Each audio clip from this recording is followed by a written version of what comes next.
حضرت لوط علیہ السلام اللہ تعالیٰ کے نبی تھے۔ حضرت لوط علیہ السلام کا شجرہ نسب حضرت ابراہیم علیہ السلام سے ملتا جلتا ہے۔ حضرت لوط علیہ السلام اپنی قوم کو جب اللہ تعالیٰ کا پیغام سناتے ہیں تو اس کی قوم کے لوگ حضرت لوط علیہ السلام کی یہ بات نہ مانتے اور طرح طرح کی باتیں کرتے۔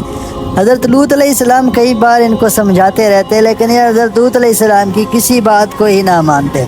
حضرت لوط علیہ السلام کے کچھ لوگوں نے تو حضرت لوط علیہ السلام پر ایمان لایا تھا، لیکن کچھ لوگ ایسے بھی تھے جو حضرت لوط علیہ السلام کو برا بھلا کہتے تھے۔ آخرکار حضرت لوط علیہ السلام کے جو ساتھ تھے، حضرت لوط علیہ السلام ان کو اللہ تعالیٰ حضرت لوط علیہ السلام کے قوم کے لوگ اتنے خود غرض ہو گئے تھے کہ حضرت لوط علیہ السلام کی اللہ تعالیٰ کا جب حضرت لوط علیہ السلام پیغام سناتے، پیغام سننے کی بجائے یہ حضرت لوط علیہ السلام کو گالیاں دیتے۔ حضرت لوط علیہ السلام کے قوم کے لوگ بہت خود غرض اور بہت ہی عیاش تھے۔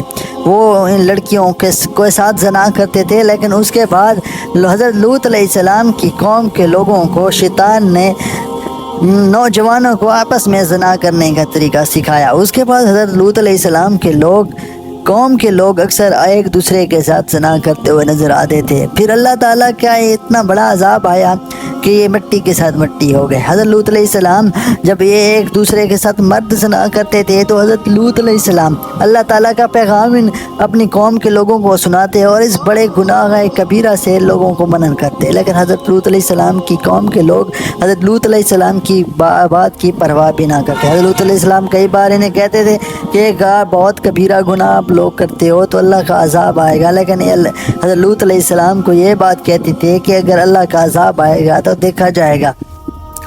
حضرت لوط علیہ السلام نے اپنی قوم سے تنگ آ کر حضرت لوط علیہ السلام نے اللہ تعالیٰ سے دعا کی اور اللہ تعالیٰ نے عذاب نازل کیا حضرت لوط علیہ السلام کی قوم پر۔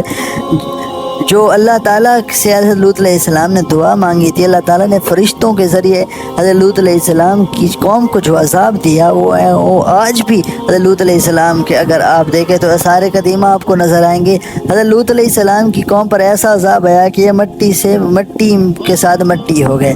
آج بھی اگر سارے قدیمہ کو دیکھیں تو حضرت لوط علیہ السلام کی قوم کے لوگ آج بھی مٹی کے ساتھ مٹی بن کر پڑے ہوئے ہیں۔